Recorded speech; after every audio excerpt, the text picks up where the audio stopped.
Aujourd'hui, 5 astuces pour améliorer son code dans WinDev. Allez, c'est parti!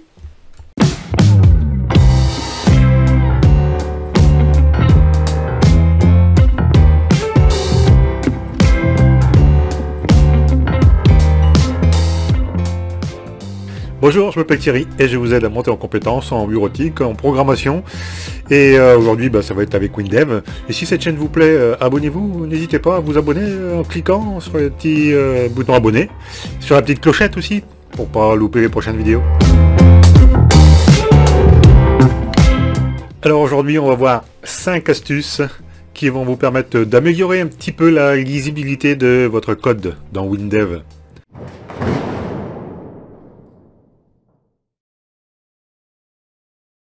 Alors, la première astuce consiste à mettre une sorte de condition sur le contenu d'une chaîne de caractères. Je vais tout de suite vous montrer ce que j'ai envie de faire là. Donc là, j'ai 3 chaînes de caractères. Ce que je veux, c'est concaténer chacune des valeurs que je vais avoir ici dans les 2 chaînes que j'ai là, avec un retour chariot. Donc, on va faire... on va mettre des prénoms là par exemple. Alors je remplis pas la chaîne 2 exprès. Vous allez voir ce qui se passe. Allez, Thierry et Marcel. Donc je clique ici. Et là, j'ai fait comme on fait d'habitude, avec un petit retour chariot entre chaque saisie. Et là je me suis pris un peu différemment. Et finalement, hop, je reviens sur mon code. Et là du coup, là ça m'intéresse davantage parce que ça ne sert à rien d'avoir une ligne vide ici. Alors la question c'est, comment t'as fait Thierry? Allez, je vais pas garder ça secret pour moi, hein, je vais vous le montrer tout de suite. Donc je vais aller voir ici dans mon code. Donc je m'y suis pris en 2 fois, hein, forcément. Ça c'est la première chaîne. Alors pour simplifier mon code, hein, j'ai utilisé des champs indicés. Hein, donc ne vous occupez pas trop de ça, il y a boucle avec les différentes chaînes, hein, les différentes zones de saisie. Donc là, qu'est-ce que je fais? Je remplis ma première chaîne, donc chaîne finale, avec le contenu de ma première zone de saisie, et je concatène derrière avec un RC. Donc quand j'arrive à mon champ numéro 2, qui n'est pas rempli, tout ça c'est vide, sauf que mon RC, il se met quand même, c'est pour ça que j'avais ma ligne vide. Alors comment on fait pour pallier ce genre de choses? Eh bien on va inverser en fait notre chaîne de texte, et mon retour chariot ici, je vais le mettre entre crochets. Et le fait de le mettre entre crochets, je suis en train de lui dire, attention mon petit gars, si j'ai une chaîne de caractères au-dessus, ou si j'ai déjà un RC, je mets pas celui-là. Et c'est exactement ce qui se passe, finalement. Hein, là, si... je vais me faire ici, là, toc. Si j'ai mes 2 chaînes de caractères, vous voyez, par défaut, il m'a bien mis la chaîne en haut parce que j'ai ma chaîne vide plus le RC. Alors que là, il a détecté qu'il n'y avait rien, donc il m'a rien mis. Et on voit de même, hein, si je fais l'inverse, là, je remets ma chaîne en haut. Donc là, il concatène bien tout, sauf que là, il m'a bien rajouté le fameux RC qui se trouve ici. Donc là, en s'y prenant comme ça, là, avec une chaîne, mettre mon retour chariot entre crochets, ça évite de le répéter de manière inutile. Alors ça, je peux même aller un petit peu plus loin, avec cette syntaxe ici. Alors, je vais déjà vous faire le petit exemple, là. Quand on veut récupérer des chaînes, un chemin complet, souvent on fait ça, hein, complète rep, de manière à être sûr qu'à la fin on ait notre fameux slash. Donc on va pareil faire le test ici, j'ai un nom de fichier, je sais pas moi par exemple journal.log, et je fais une insertion. Donc là en faisant complète rep, il a ajouté juste après juste avant le nom de mon fichier, le slash qui me manquait. Là, il me l'a pas fait. Évidemment, quand je clique, on ne voit plus. Donc là, il ne me l'a pas fait, il a directement concaténé le dernier fichier avec le journal. Donc ça, c'est pas top. Et on pourrait trouver cette syntaxe-là un petit peu lourde. Alors, il y a une autre manière de faire, toujours avec notre fameux crochet.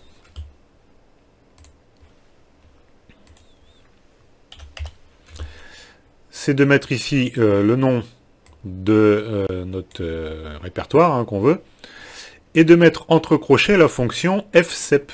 Alors fsep, c'est bien pratique parce que ce soit sur du web ou sur un Windows, les slash, oui, ils sont pas dans le même sens, alors que là, mon fsep, il va bien mettre celui qu'il me faut. Et en mettant ça, ben, je suis en train de dire avec WinDev, attention, s'il y en a déjà un, tu en rajoutes pas. Voilà. Et en fait, c'est exactement ce qui se passe ici. Donc je vais remettre ici mon journal.log par exemple. Et donc là, il m'a bien rajouté mon fsep. Et si j'avais... alors, on va le rajouter en haut. Donc là, on a bien vu qu'il y en a un. Bon. On pourrait dire, eh, par précaution, je vais m'assurer que j'en ai bien mis un. Donc, je fais ça, je retourne ici, je lui dis, voilà, journal.log, je rajoute, et là, vous voyez, il m'en a pas rajouté un. Hein. Déjà, avec complete rep, mon chemin était complet, avec le bon slash à la fin. Au cas où, s'il n'y est pas, bah, je le rajoute, sauf que, comme il y est, il m'en a pas rajouté un second. Voilà. Donc, voilà comment on peut faire ici des conditions sur un certain nombre de caractères dans les chaînes. Alors vous pouvez regarder dans la doc PCsoft, hein, ça on peut l'utiliser à pas mal de petites choses intéressantes.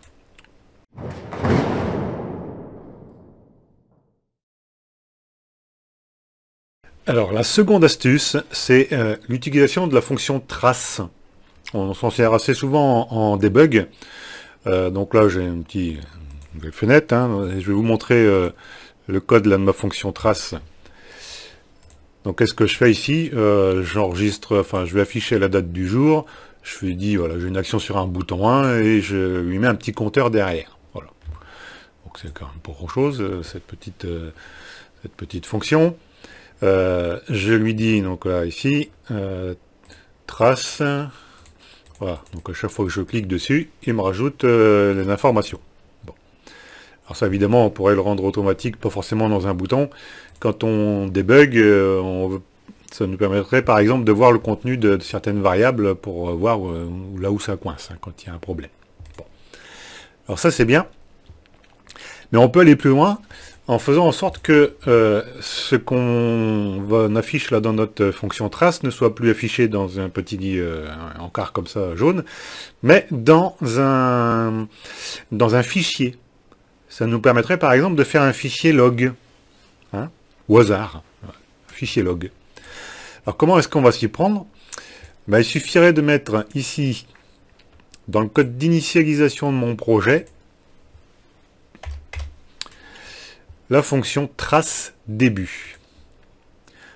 Et je lui dis, voilà, c'est un trace début vers un fichier. Et derrière, je lui mets donc le répertoire où où devra se trouver mon fichier. Et alors en lui disant ça, je suis en train de dire après que chaque fois que je vais utiliser la fonction trace, eh bien, ce que j'ai à afficher ne va pas s'afficher, mais va s'enregistrer dans ce fichier log. Alors on va tout de suite tester, donc là je l'ai enlevé, il est maintenant actif. Donc je reviens ici, hop, donc là il ne se passe pas grand chose, hein. On voit rien. Donc je vais aller ouvrir mon fichier qui se trouve dans le répertoire exe. Voilà, on voit bien. Donc j'ai bien mon fichier qui a été créé. À 17h15, c'est bien l'heure qu'il est aujourd'hui. Et il a bien enregistré toutes mes informations. Voilà. Donc c'est tout bête. Ça nous permet de générer finalement un fichier log en enregistrant un certain nombre d'actions. Juste avec la fonction trace. Voilà. Bon, moi j'aime bien.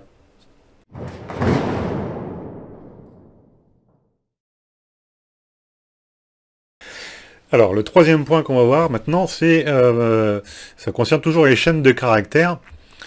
Et en simplifiant, de manière à simplifier les paramètres qu'on pourrait lui envoyer. Vous avez peut-être l'habitude d'utiliser la fonction chaîne construit avec %1, %2, etc. Donc ça c'est bien. Mais on peut faire un petit peu plus lisible, ouais, si je puis dire. Là par exemple, je veux que ma chaîne finale, elle m'affiche bonjour et le contenu de ma chaîne. Et voyez du coup, plutôt que de faire, alors je vais vous mettre ici, ce qu'on aurait fait en temps normal, c'est quoi? C'est fermer ici les guillemets, on aurait mis un plus, et on aurait fait quelque chose comme ça. Ah, c'est certainement ce que vous avez l'habitude de faire. Bon là, c'est pas gênant, hein, mais quand on a plein de choses, vous allez voir un cas concret juste après. Là. Donc ça, c'est une méthode qui fonctionne bien, mais on peut faire autrement.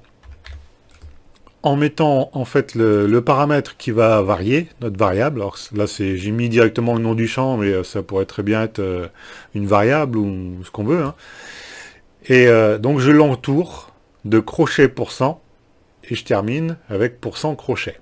Alors évidemment, pour pouvoir utiliser ça, il faut que dans la description de notre projet, que je retrouve où c'est, dans donc l'onglet compilation, il faut que là, cette case-là, elle soit cochée.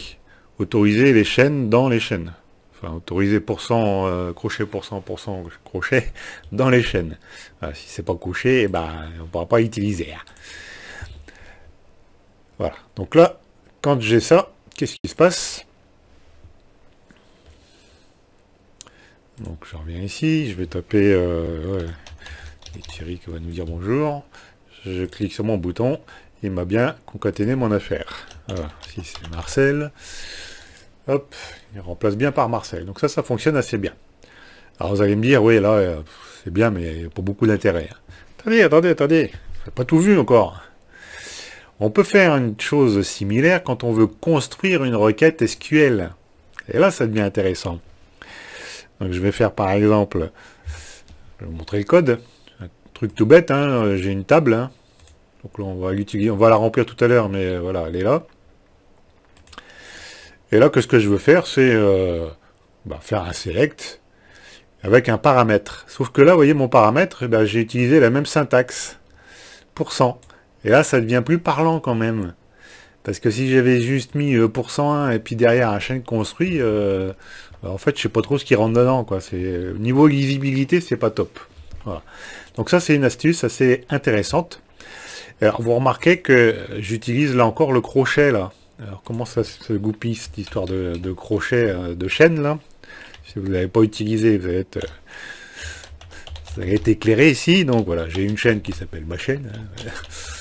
Voilà. C'est une chaîne. Je fais égal crochet. Alors, vous voyez que sur les nouvelles versions, à partir de la 23, il ajoute tout de suite le crochet de fin. Hein. Bon, là, je fais entrée. Et vous voyez, tout ce qui se trouve là dans le rosé, là, ça sera ma chaîne de caractères. Donc là, c'est intéressant parce que finalement, vous voyez, je pourrais mettre des indentations pour ma chaîne SQL. Voilà, c'est quand même nettement mieux. Alors, on va regarder ce que ça donne, là, mon affaire. J'enregistre. Enfin non, je fais un go. Astuce numéro 3. Donc, c'est toujours Marcel qui est là. Et là, je vais cliquer sur ce petit bouton-là. Donc, je vais exécuter le code là que je vous affiche ici. Et là, vous voyez, il m'a bien créé le texte qui va me servir à envoyer ma requête. Voilà. Bon, après, j'ai plus qu'à faire derrière un h exécute requête SQL pour exécuter cette petite affaire. Donc ça, c'est bien. Ça, c'est assez pratique, que j'utilise assez abondamment depuis que je sais ça.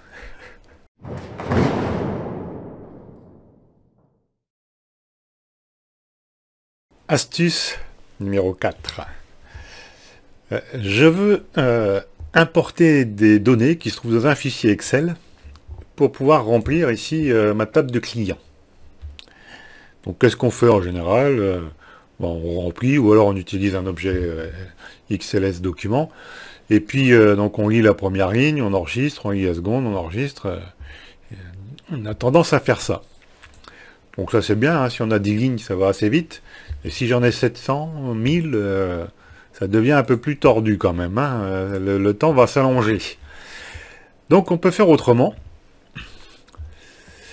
En disant par exemple, voilà, j'ai une chaîne qui s'appelle ma requête SQL, qui commence par insert to, donc ça c'est du SQL, et là je termine ici value espace.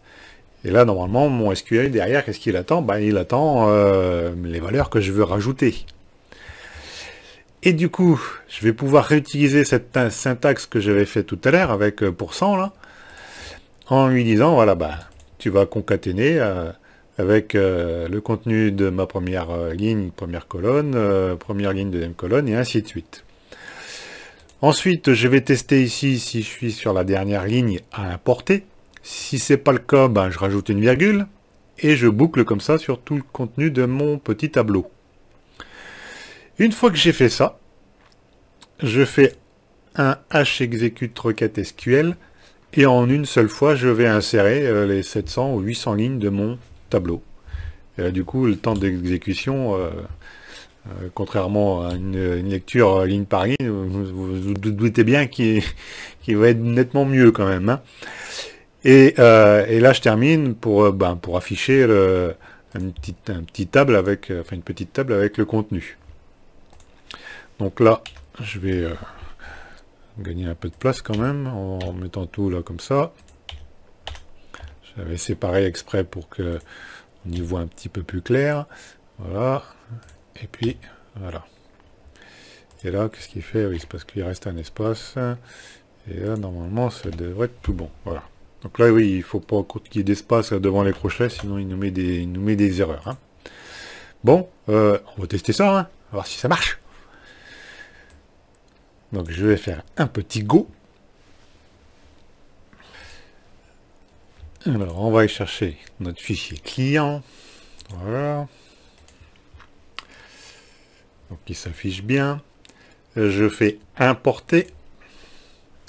Et voilà le travail. En 2 secondes, il m'a importé là mes 800 lignes. Donc on gagne quand même pas mal de temps en faisant ce type de manipulation. Alors évidemment ça demande de connaître un petit peu SQL quand même. Alors, par contre, je vais quand même vous mettre en garde sur une petite chose ici, c'est que là, dans mon fichier, alors là, qu'est-ce qu'il nous dit? Vous avez exécuté une requête d'ajout sans avoir activé la gestion de doublons. Bon, oui. Là, ici, il faut quand même rajouter peut-être à l'intérieur de... Alors, ça se situerait ici, un test pour savoir si j'ai pas un nom ou un prénom avec un apostrophe. Hein, il y a pas mal de prénoms africains, par exemple, qui commencent par un N avec un apostrophe, puis des lettres derrière, ou Monsieur Prudhomme, par exemple. Donc là, pour éviter ce type de désagrément, parce que ça vous donnerait une erreur SQL, hein, forcément, là, il faudra s'arranger pour doubler les cotes, de manière à ce qu'on n'ait pas une erreur d'exécution SQL. Hein, voilà. Voilà une manière de faire pour accélérer en fait le traitement des enregistrements. Et alors maintenant, 5e astuce, c'est créer des requêtes en mode SQL, mais en gardant la complétion des noms des champs. Donc, ce que je veux faire, par exemple, c'est ce que j'ai fait ici comme requête, truc tout bête, hein. Je veux faire une recherche, alors ça ne sera pas par nom, mais par code postal, par exemple, pour afficher tous les clients d'une ville ou qui correspond à un code postal. Bien. Donc, si vous avez l'habitude d'utiliser l'utilitaire de requête ici, en général, on pourrait se simplifier en utilisant ça ici, requête SQL, enfin, l'interface. Nous, ce qu'on va faire, c'est créer carrément le code SQL. Donc, on va ici. Le nom de la requête, ça va être cherche client, par exemple. Ou client cherche. c'est mieux dans ce sens-là, parce que comme ça, je sais que c'est en rapport avec un client, et dans l'ordre d'affichage des requêtes, là, c'est quand même nettement plus sympa d'avoir ça. Voilà. Et donc là, qu'est-ce que je veux? Alors là, il fait son petit travail, il me demande d'enregistrer. OK. Donc là, c'est quoi? C'est un select étoile. Donc from t, hop, from t client, ouvert. Donc on va faire une recherche sur une ville, hein, par exemple, t client.ville égale. Donc là, il me faut un paramètre. Hein. Donc comme c'est du SQL, il faut mettre ça entre crochets comme ça, et je mets ville. Voilà. Et c'est tout ce que j'ai besoin de faire ici. Alors ça, on peut le tester. Je fais un go. Donc il me demande mon paramètre. Alors je sais pas, je vais lui dire Rennes par exemple. Hop. Donc il exécute et il me trouve plein de monde qui habite à Rennes. Donc ça, c'est parfait. Donc ça, ce que je veux maintenant, c'est dans mon astuce 5, remplir un tableau avec ça. Alors là, rien de plus simple, je vais faire toc. J'ajoute un champ tableau, je lui dis que c'est par rapport à un fichier ou une requête. Et là, il la trouve, là, ma requête, là, vous voyez? Il la trouve quand même. Hein. Alors, donc, je vais lui dire que ouais, je vais afficher tout ça, par exemple, sans l'identité. Pas besoin pour l'instant. Toc, automatique. Je ne génère pas. Et j'ai accès direct. Je vais plutôt mettre ça en mémoire là. Alors là, il y a une petite différence entre les deux. Charger en mémoire, ça permet de faire des tris et des recherches. Donc moi j'aime bien. Voilà, c'est un vertical, on est OK. Et voilà le travail. Et là, il a quand même récupéré, vous voyez, le nom de mes champs. On va rétrécir un peu tout ça. Hop. Ville. Et là, code postal. Et voilà le travail. Petite saisie pour mettre ma ville là quand même. Voilà. Alors, dans mon petit bouton, je vais lui faire un H exécute requête et non pas requête SQL. Je cherche le nom de ma requête, donc défaut, et le nom de ma ville, donc c'est le SAI ville que j'ai ajouté.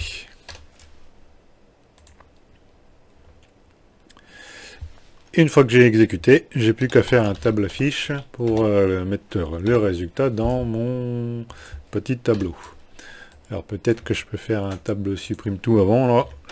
Si je vais faire plusieurs exécutions. Donc table supprime tout. Voilà. Bon, on va regarder si ça fonctionne bien. Alors, astuce 5, donc on était parti sur Rennes tout à l'heure. Je vais valider. Donc ça fonctionne bien. Si je mets une autre ville, alors je sais pas, on va rester là-haut. Caen, hop, Caen, il n'y en a qu'un. Agen, est-ce qu'il y a des monde à Agen? Voilà, il y a plein de monde. Voilà, donc ça fonctionne bien. Alors ça c'est intéressant parce que, donc là je reviens ici sur la requête. Quand on travaille sur Oracle ou SQL, donc on risque d'avoir des requêtes assez compliquées qu'on peut construire dans les utilitaires de SQL, SQL Server ou Oracle par exemple, et puis ensuite faire un copier-coller ici dans mon code. Comme ça j'aurai une requête ici. Et l'intérêt, tout l'intérêt ici, l'intérêt, notez bien, c'est que je vais pouvoir utiliser, par exemple, les identifiants là, de mes rubriques. Ce que je ne pourrais pas faire avec la première astuce, là, ici. Donc, je reviens là. Donc, si j'avais construit ça, je ne pourrais pas avoir accès aux différents membres là de manière simplifiée. Il faudrait que j'utilise la fonction SQLi colonne ou faire des choses comme ça, et du coup ça devient nettement moins lisible quand même, hein. Alors que si votre requête, vous pouvez la faire de cette manière-là, alors il faut surtout pas s'en priver, quoi. Ça, comme ça vous permet d'avoir toute la complétion des différentes rubriques. Voilà. Alors j'espère que vous avez aimé ces petites astuces. Il y en aura probablement d'autres, hein, au fur et à mesure des vidéos. Et écoutez, si ça vous a plu, n'hésitez pas à vous abonner. Et moi je vous dis à bientôt pour de prochaines aventures palpitantes en programmation.